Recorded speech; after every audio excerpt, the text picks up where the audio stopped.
বলে রাগে চোয়াল শক্ত করে ফেলল প্রীতম। তুই সত্যি বলছিস শান্তু? হৃদিদের গাড়ির অ্যাক্সিডেন্ট প্রীতম করিয়েছিল, কিন্তু ও দেশে আসলো কবে? আরিয়ানের প্রশ্নের উত্তরে শান্ত বলল, গত পরশুদিন প্রীতিম আমেরিকা থেকে বিটিতে ব্যাক করেছে। এরপরেই রাইসার সাথে ওকে যোগাযোগ করতে দেখা গেছে। প্রীতম আর রাইসার ফ্রেন্ড সার্কেলের অনেক দিনের সাথে এখনো আমার যোগাযোগ রয়েছে। তাদের মাধ্যমেই এই খবরটা জানতে পেরেছি আমি। প্রচণ্ড রাগে চোয়াল শক্ত হয়ে গেল আরিয়ানের, হাত জোড়া মুষ্টিবদ্ধ হয়ে গেল। রাগে হিতাহিত জ্ঞান হারিয়ে সে দিশেহারা হয়ে পড়ল। দেয়ালে একের পর এক পাঁচ মারতে লাগলো সে। শান্তরা সবাই মিলে ওকে আটকালো। ইতোমধ্যে আরিয়ানের হাত ফেটে অঝরে রক্ত ঝরছে। রেহান নিজের রুমাল দিয়ে তার হাত পেঁচিয়ে ধরল, কিন্তু আরিয়ানের সেদিকে কোনো খেয়াল নেই। সে হুঙ্কার ছেড়ে বলতে লাগলো, এত বড় সাহস ওই প্রীতম আর রাইসার আবার হৃদিকে আবার থেকে কেড়ে নিতে চেয়েছিল। এবার আমি ওদের দুটোকে একটাকেও ছাড়বো না, জীবন্ত কবর দিব দুটোকে। এমন অবস্থা করব যেন বেঁচে থাকতে ওদের প্রতিটা মুহূর্ত তীব্র যন্ত্রণাময় হয়ে ওঠে।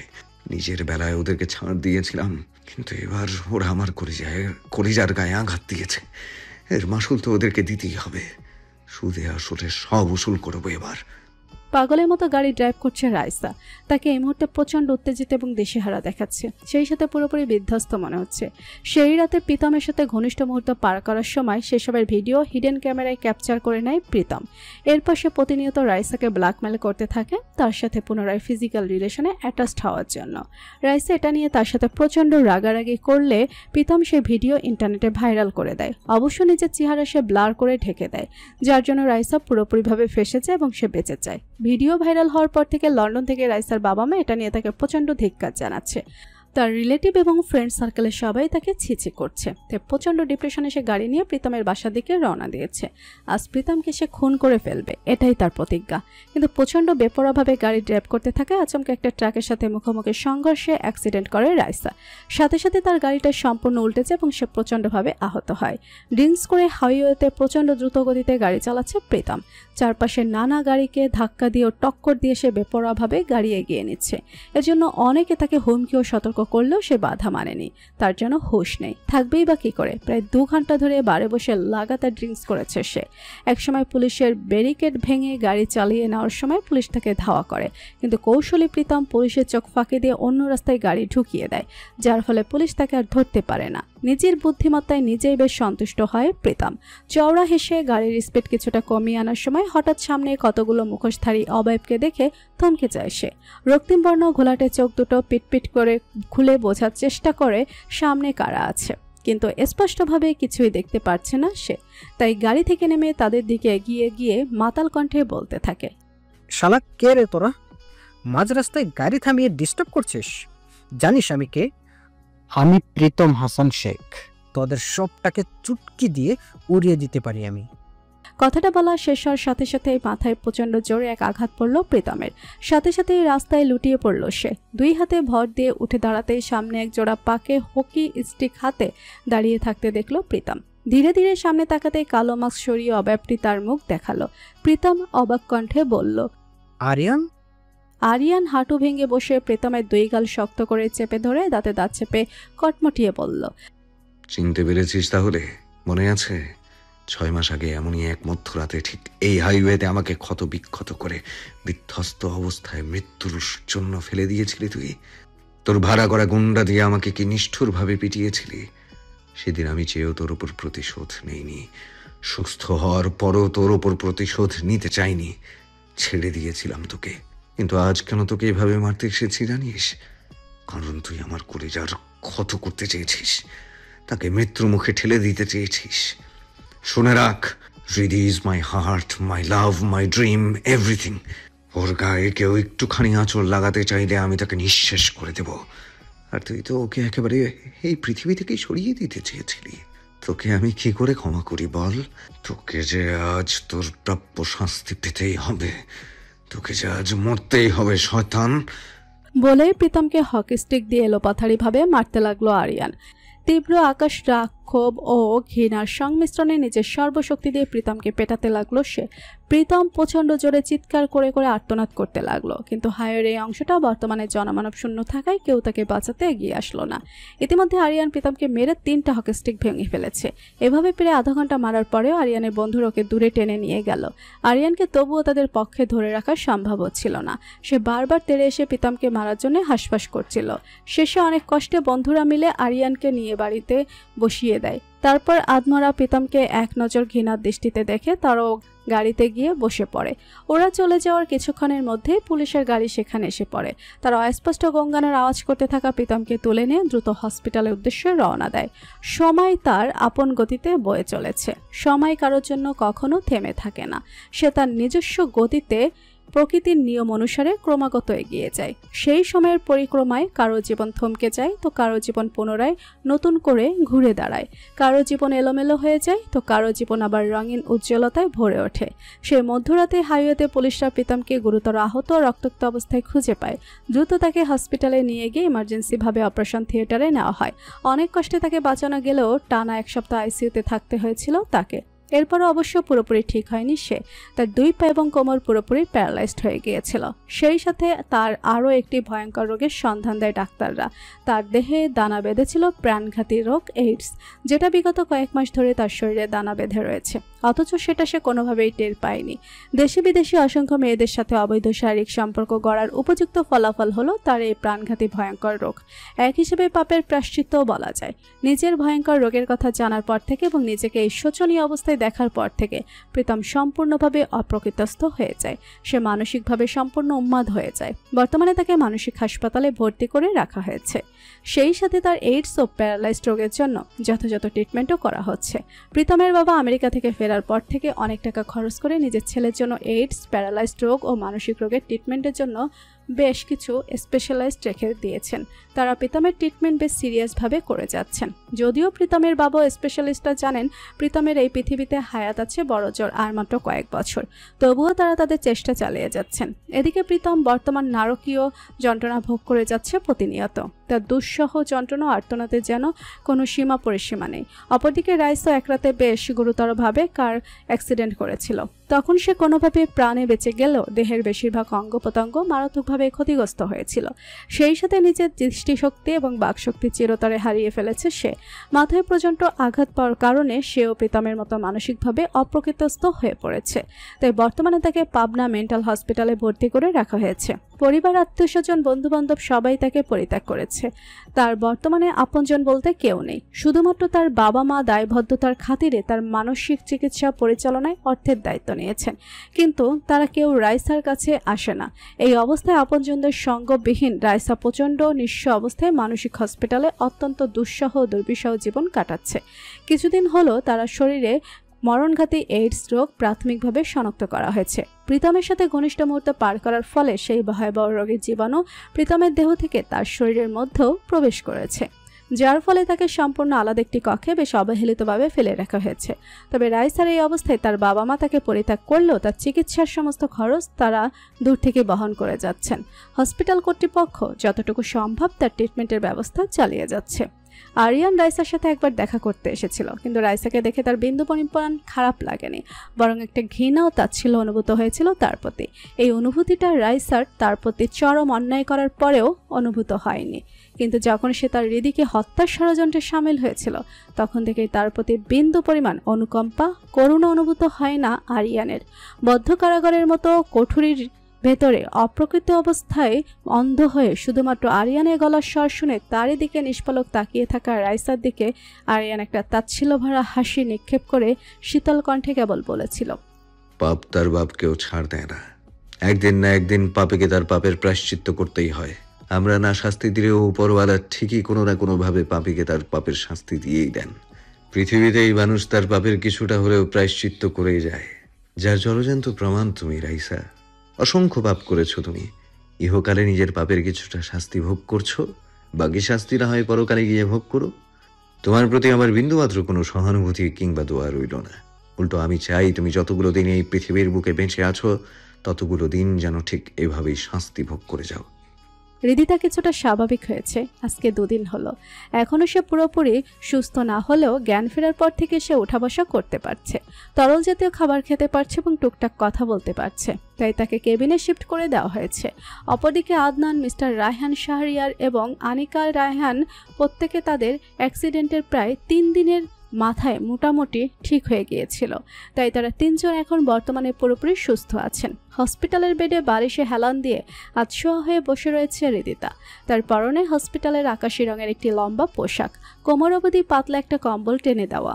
বেডের একপাশের টেবিলে অসংখ্য ফলমূল, জুস এবং মেডিসিনের বক্স রাখা। পুরো কেবিনটা সাদা রং দিয়ে কভার করা। উপরে তীব্র গতিতে সিলিং ফ্যান অনবরত ঘুরছে।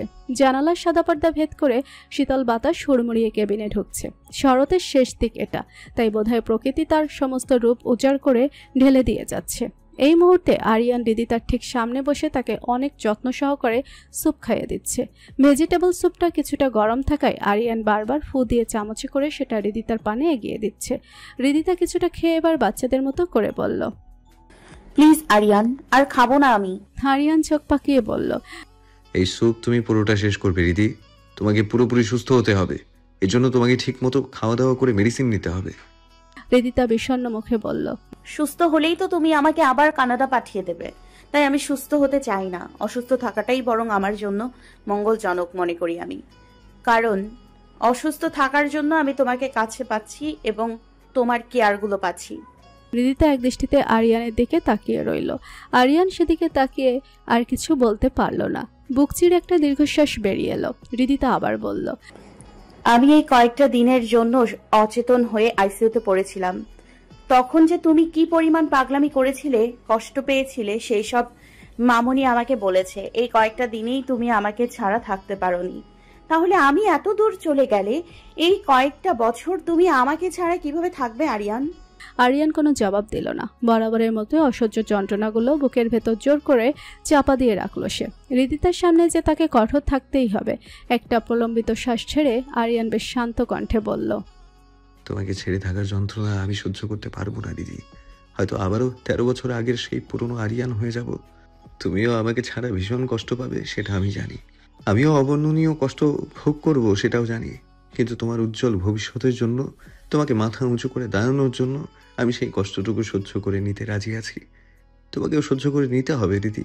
দূরত্ব যদি আমাদের মধ্যে ভালোবাসার বৃদ্ধি ঘটায়, তবে সেই দূরত্ব আমাদের জন্য আশীর্বাদ হয়ে দাঁড়াবে। লং ডিস্টেন্স রিলেশনশিপ মেনটেন করে আমরা না হয় আমাদের ভালোবাসাটাকে অন্য এক নতুন রূপে দেখব। হৃদিতা আর কোনো কথা বলল না। অভিমানে মুখ অন্যদিকে ঘুরিয়ে নিল সে। এই মুহূর্তে আরিয়ানকে তার পৃথিবীর শ্রেষ্ঠ নির্দয় ব্যক্তি বলে মনে হচ্ছে। কোনো যুক্তি, কোনো অপরিবর্তনীয় চিরন্তন সত্যি কথা তার অবুঝ মনটাকে এই মুহূর্তে বোঝাতে সক্ষম হবে না, কিছুতেই না। সময় পেরিয়ে যায়, মাস পেরিয়ে যায়, বছর গড়িয়ে যায়। সময় আবারও তার চিরন্তন রীতি মেনে বয়ে চলেছে অবিরাম। সময় যেমন নিজেকে পরিবর্তন করে নিচ্ছে বারংবার, তেমনি পৃথিবীর মানুষগুলোর মন, অনুভূতি, আশা, আকাঙ্ক্ষা, ভাবনাগুলোরও পরিবর্তন ঘটাচ্ছে প্রতিনিয়ত। কিন্তু কিছু অনুভূতি রয়ে যায় যেগুলো কখনোই পরিবর্তন হয় না, যার মধ্যে অন্যতম হলো ভালোবাসার অনুমতি। হৃদিতা কানাডাতে রয়েছে প্রায় 4 বছর হতে চলল। এখন সে পুরোদমে ডাক্তারি পড়াশোনা শেষ করে কানাডার নামকরা একটি মেডিকেল হসপিটালে ইন্টার্নশিপ করছে। ইন্টার্নশিপ নিয়েই ব্যস্ততায় তার সারাদিন কেটে যায়। সেখানকার মানুষজন, হসপিটালের পরিবেশ, কাজ ও দায়িত্ব এসব নিয়ে যেন তার অন্য এক জগৎ তৈরি হয়েছে। তবে এসবের সাথে মানিয়ে নিতেও তার কম সময় লাগেনি। আরিয়ানের জেদের কাছে পরাজিত হয়ে আদনানের সাথে তাকেও কানাডায় ব্যাক করতে হয়েছিল। কিন্তু আরিয়ানের প্রতি তীব্র অভিমান, বিচ্ছেদের যন্ত্রণা এবং ডিপ্রেশনে সে প্রথম কতগুলো মাস তার পড়াশোনা এবং পারিবারিক জীবনের সাথে একদম মানিয়ে নিতে পারেনি। তাই আরিয়ানের সাথে যোগাযোগ সম্পূর্ণ বন্ধ রেখেছিল সে। এখনই অবধি আরিয়ানের কথা মনে পড়লে তার মনে তীক্ষ্ণ যন্ত্রণাগুলো নাড়াচাড়া দিয়ে ওঠে। তাই সে চাইলেই কোনোভাবে আরিয়ানের সাথে যোগাযোগ রাখতে পারে না। তবে এখন কেন যেন তার মনে অপরাধবোধ জেগে ওঠে। মনে হয় আরিয়ানের সাথে যোগাযোগ না রেখে সে মস্ত বড় ভুল করে ফেলেছে। তার মতো আরিয়ানও এতগুলো দিন নিশ্চয়ই প্রচণ্ড কষ্টের মধ্যে ছিল। তাকে বোঝানোর জন্য এবং একে অপরের দুঃখ কমানোর জন্য হলেও তার সাথে যোগাযোগ রাখাটা হৃদিতার প্রয়োজন ছিল। কিন্তু এখন অনেক দেরি হয়ে গেছে। এই দূরত্ব আরিয়ানের মনে কি প্রভাব ফেলেছে কে জানে। নিজের অপরাধবোধ আর যন্ত্রণা ঢাকার জন্য হৃদিতা এখনও আরিয়ানের সাথে কথা বলার সাহস পায় না। হৃদিতা আরিয়ানের গিফট করা সেই হীরের আংটি আর তার আরিয়ানের ছবির সংবলিত সেই হীরের লকেট ব্রেসলেটগুলো বারবার স্পর্শ করে দেখে, গভীর দৃষ্টি হেনে সেগুলোকে পরখ করে দেখে। কেন যেন সেগুলোতে আরিয়ানের স্পর্শ খুঁজে পায় সে। তাছাড়া এঙ্গেজমেন্টের সেই হীরের আংটিটা এখনো হাত থেকে খুলে রাখেনি সে, সবসময় সেটা আঙুলে পরে রেখে সে যে একজনের বাগদত্তা সেটা সবাইকে জানা দিয়ে রাখতে চায়। এজন্য বহু প্রেম, বহু ছেলেকে সে উপেক্ষা করেছে বারবার। তার হৃদয়ে অন্য কারো প্রবেশ চিরকালের জন্য নিষিদ্ধ। সেখানে চিরকাল শুধু একজনের রাজত্বে চলে আসছে, আর ভবিষ্যতেও চিরকাল চলতে থাকবে। ডায়েরির পাতায় নিজের অব্যক্ত অনুভূতিগুলো লিখে রাখে হৃদিতা। আমার কথা কি এখনো মনে রেখেছো তুমি আরিয়ান? নাকি আমার প্রতি চাপা অভিমানে ও তীব্র কষ্টে আবারও আমার মুখটাকে মনের ক্যানভাসে অস্পষ্ট করে রেখেছো? জানতে ভীষণ ইচ্ছে করে আমার, তুমি কি এখনো আমাকে সেই আগের মতোই ভালোবাসো? আমার প্রতি তোমার ভালোবাসার পরিমাণ কি আগে থেকে কমে গিয়েছে নাকি আরো বহু গুণ বৃদ্ধি পেয়েছে? সেটা জানতে ভীষণ ইচ্ছে করে আমার। দু চোখ ভরে তোমাকে দেখতে প্রচন্ড ইচ্ছে করে, তোমাকে একটুখানি ছুতে ভীষণ ইচ্ছে করে। আমি ভীষণ কষ্ট পাচ্ছি, তোমাকে অসীম ভালোবাসি। এই কথাগুলো বলতে খুব ইচ্ছে করে আরিয়ান। হয়তো আমার প্রতি অভিমানে আমার জন্য তোমার ভালোবাসা কমে গিয়েছে, তবে তুমি জেনে রাখো আরিয়ান, আমি যেখানে যে অবস্থাতেই থাকি না কেন, তোমার প্রতি আমার ভালোবাসা, আবেগ, টান, মায়া সেই আগের মতোই স্নিগ্ধ ও পবিত্র থাকবে, চিরকাল, অনন্তকাল। আরিয়ান বুয়েট থেকে ইঞ্জিনিয়ারিং পড়াশোনা শেষ করে ডিগ্রি নিয়ে বর্তমানে একজন মেকানিক্যাল ইঞ্জিনিয়ার হিসেবে যাত্রা শুরু করেছে। সেই সাথে মায়ের বিশাল বড় বিজনেস সামলানোর গুরু দায়িত্বটাও তার কাঁধে এসে পড়েছে। পাশাপাশি মাঝে মধ্যে শখের বসে নিজের কতগুলো অ্যালবাম বের করে সে। সংখ্যায় সেগুলো বেশ কম পরিমাণ হলেও তার প্রত্যেকটা অ্যালবাম প্রচুর জনপ্রিয়তা অর্জন করেছে। ইতোমধ্যে তার আলাদা একটা ফ্যান বেজ তৈরি হয়ে গেছে। তার প্রতিটা নতুন অ্যালবামের জন্য মুখিয়ে থাকে সেসব ফ্যানরা। আরিয়ানও নিজের যথাসাধ্য চেষ্টা করে তার ভক্তদের মন রক্ষা করতে। সেই সাথে জনপ্রিয় প্লেব্যাক সিঙ্গার হিসেবে যথেষ্ট জনপ্রিয়তা অর্জন করেছে সে। 4 বছর আগে থেকে এখনো পর্যন্ত বিভিন্ন মুভিতে তার গাওয়া গানগুলো জনপ্রিয়তার শীর্ষে থাকে সবসময়। এক কথায় স্বল্প পরিসরে হলেও একজন গায়ক হিসেবে সে যথেষ্ট স্বনামধন্য পরিচিতি অর্জন করেছে। কিন্তু হৃদিতার প্রতি তার টান যেন সবসময় রয়ে যায়। মনের এক কোণে তার প্রতি ভালোবাসা, আবেগ, মায়াগুলো ভীষণ যত্ন সহকারে আগলে রেখেছে সে। হৃদিতার তার প্রতি অভিমান যোগাযোগ না রেখে স্পষ্ট উপলব্ধি করতে পারলেও সে অসংখ্যবার চেষ্টা করেছে তার সাথে যোগাযোগ করতে, কিন্তু কোনোভাবেই মেয়েটার অভিমান ভাঙাতে পারেনি সে।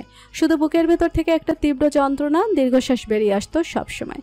একসময় সেও হৃদিতার সাথে যোগাযোগ করার বৃথা চেষ্টা ছেড়ে দেয়, কিন্তু প্রতিদিন নিয়ম করে তাকে নিয়ে মনের সমস্ত আবেগ ও মাধুরী মিশিয়ে চিঠি লেখা, ক্যানভাসের রং তুলির আঁচড়ে তার মায়াবী মুখখানা ফুটিয়ে তুলতে সে একটা দিনও ভোলে না। তার অ্যালবামের প্রতিটা গান হৃদিতাকে উৎসর্গ করে গাওয়া, মন ভাঙ্গা প্রেমের গান সেগুলো। সেই গানগুলোতে যেমন আছে বিচ্ছেদ, বিরহ, যন্ত্রণার হাহাকার, ঠিক একইভাবে রয়েছে ভালোবাসার সুখময় প্রাপ্তি, অপরিসীম মায়া ও প্রেমালাপের গল্প। গধূলি আকাশের দিকে একদৃষ্টিতে তাকিয়ে থেকে হৃদিতার গিফট করা 4 বছর আগে সে পুরনো গিটার হাতে দাঁড়িয়ে থাকা আরিয়ান। সেই সাথে তার জন্মদিনে হৃদিতার গিফট করা লেটেস্ট মডেলের ব্ল্যাক রোলেক্স ঘড়িটা এখনও তার হাতে রয়েছে। গত 4টি বছরে একটা বারের জন্য আরিয়ান সেই ঘড়িটা খুলে রাখেনি কোথাও। এই ঘড়িতে যেন হৃদিতার হাতের স্পর্শ লেগে আছে। এছাড়া হৃদিতার তাকে পরিয়ে দেওয়া এঙ্গেজমেন্টের সেই হীরের আংটিটাও খুব যত্ন করে আগলে রেখেছে সে। এখনও হাতের আঙ্গুলে সেটা পরে রেখে একজনের প্রতি শেষ আজীবন দায়বদ্ধ, প্রতিজ্ঞাবদ্ধ, সেটা পুরো দুনিয়ার সামনে প্রকাশ করে দেয়। এই 4 বছরে বহু মেয়ে তার জীবনে প্রবেশ করতে চেয়েছিল, কিন্তু সে কঠোরভাবে তাদেরকে দমন করেছে, ঠিক সেই আগের আরিয়ানের মতোই। তার হৃদয়ে অন্য কারো প্রবেশ চিরকালের জন্য নিষিদ্ধ। সেখানে চিরকাল শুধু একজনের রাজত্বেই চলে এসেছিল, চলে আসছে, আর ভবিষ্যতেও চিরকাল চলতে থাকবে। রক্তিম বর্ণ আবির মাখা গধূলি লগ্নের পানে অশ্রুসিক্ত দৃষ্টিতে তাকিয়ে থেকে হৃদিতাকে উৎসর্গ করে আরিয়ান গাইতে শুরু করলো। রাতেরি এ আধারে অজানা ছোঁয়া, মায়াবী চোখে কি মায়া, যেন গধূলি আবির মাখা, কি নেশা ছড়ালে, কি মায়ায় জড়ালে, চোখে চোখে চেয়ে থাকা, কবে হবে বলো কথা বলা, আবেগী মন বাধা মানে না, তুমি ছাড়া কিছু চায় না, কি নেশা ছড়ালে, কি মায়ায় জড়ালে। আরিয়ান তার প্রেয়সী হৃদির মায়াবী চোখ জোড়া যেন ওই গধূলি আকাশের লালচে আবার মধ্যে দেখতে পায়। সেই চোখ জোড়া যেন তাকে হাতছানি দিয়ে বারংবার ডাকে, কিন্তু আফসোস আরিয়ান কোনোভাবেই যেতে পারে না। চোখ দুটো থেকে তার অবাধে 2 ফোঁটা অশ্রু গড়িয়ে পড়ে। আরিয়ান আপন মনে বিড়বিড় করে বলে ওঠে, ওগো অভিমানী কন্যা, এখনো কি আমার প্রতি অভিমান পুষে রেখেছ? এখনো কি অভিমানের তাড়নায় আমাকে মন থেকে দূরে সরিয়ে রেখেছ?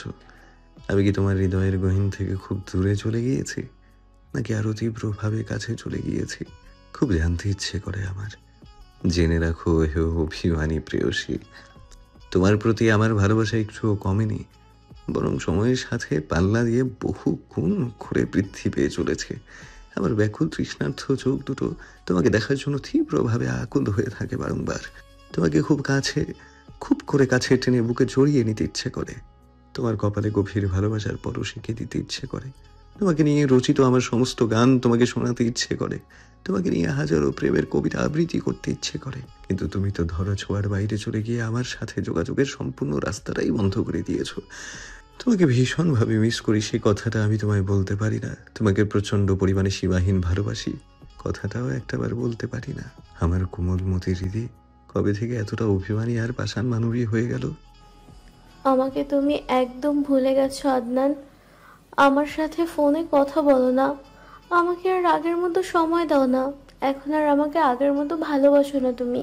রুহির একের পর এক অভিযোগ। দীর্ঘশ্বাস ফেললো আদনান। একটু আগেই অফিস থেকে ফিরেছে সে। বিজনেসের কাজে অফিসে কিছুদিন যাবৎ ব্যস্ত থাকায় রুহির সাথে ঠিকমতো ফোনে যোগাযোগ করতে পারেনি আদনান, যার জন্য তার প্রিয়তমা রমণী অভিমান করেছে। স্যুট টাই খুলে কাউচে বসতে বসতে আদনান বেশ শান্ত স্বরে বলল, কে বলেছে আমি তোমার রুহিকে ভালোবাসি না? আমি তাকে আগেও ভালোবাসতাম, এখনো ভীষণ ভালোবাসি, আর ভবিষ্যতেও আজীবন ভালোবেসেই যাব।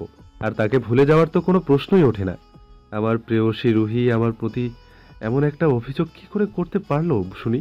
রুহি বিছানায় হেলান দিয়ে শুতে শুতে মুখ গোমড়া করে বলল, তাহলে আমাকে আর আগের মতো সময় দাও না কেন শুনি? এমনিতেই তোমাকে সরাসরি চোখের দেখা দেখতে পাই না, তোমার সান্নিধ্য পাই না, তার মধ্যে যদি তোমার গলার স্বরটুকুও শুনতে না পারি, তাহলে আমার কেমন মরণ যন্ত্রণা অনুভব হয় একটাবার ভাবো তো। শেষ কথাটা বলতে বলতে রুহির গলা ভেঙে এলো। আদনান বুঝতে পারলো রুহির কষ্টটা, সেই সাথে তার নিজেরও কষ্ট অনুভূত হতে লাগলো। সে রুহির কান্না থামাতে আদুরে ও কোমল কণ্ঠে বলল, আসলে এই কয়দিন বিজনেসের জন্য অফিসে অনেক ব্যস্ত ছিলাম, তাই তোমাকে ফোন করতে পারিনি এবং তোমার কলও রিসিভ করতে পারিনি। সরি মাই সুইট হার্ট, ভুল হয়ে গেছে আমার, মাফ করে দিও।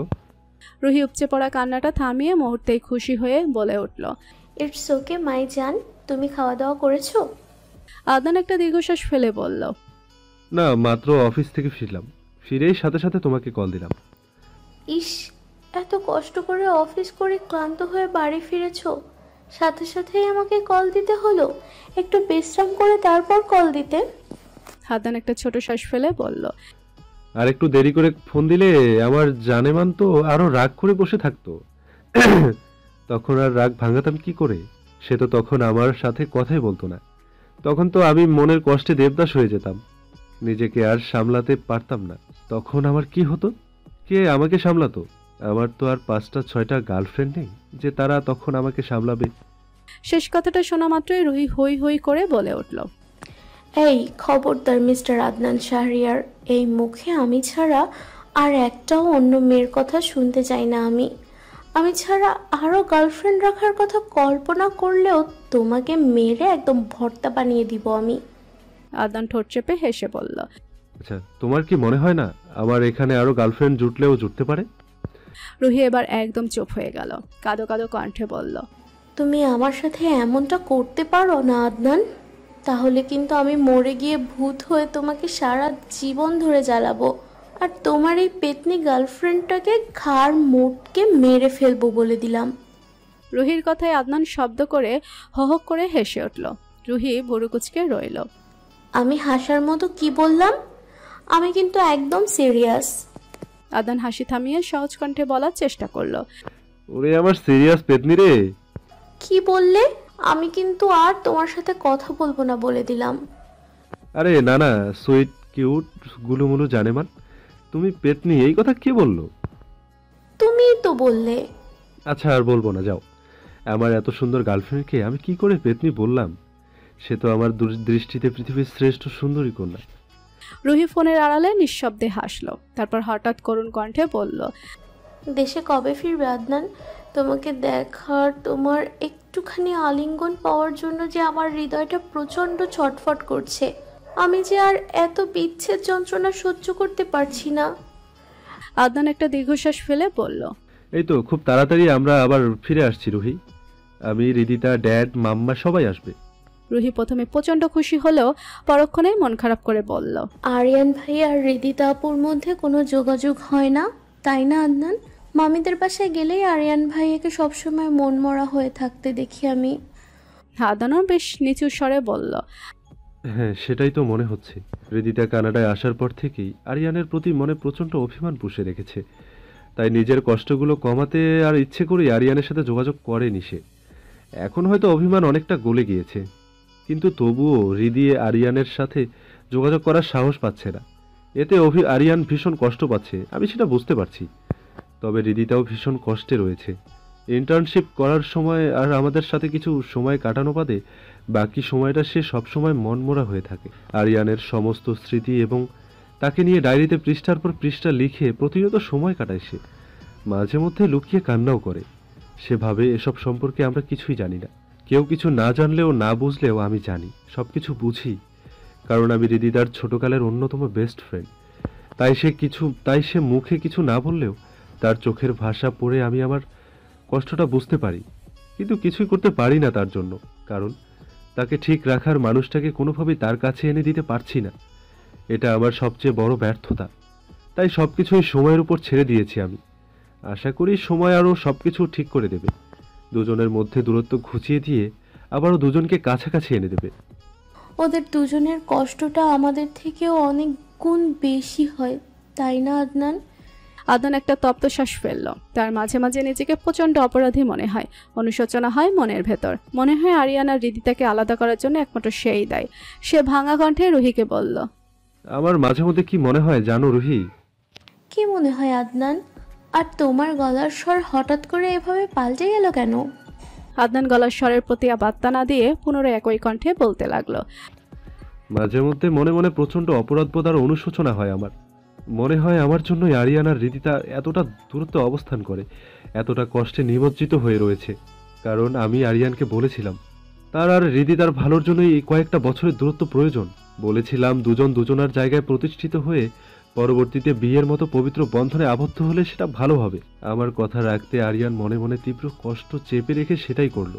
হৃদিতার শত কষ্ট আর অভিমানের পরেও তাকে কানাডায় আসতে বাধ্য করলো। আরিয়ান বিজনেস সামলানোর পাশাপাশি মেকানিক্যাল ইঞ্জিনিয়ারিং হলো। হৃদিতা ইন্টার্নশিপ শেষ করে কিছুদিনের মধ্যেই ডাক্তারি ডিগ্রি নিয়ে নেবে।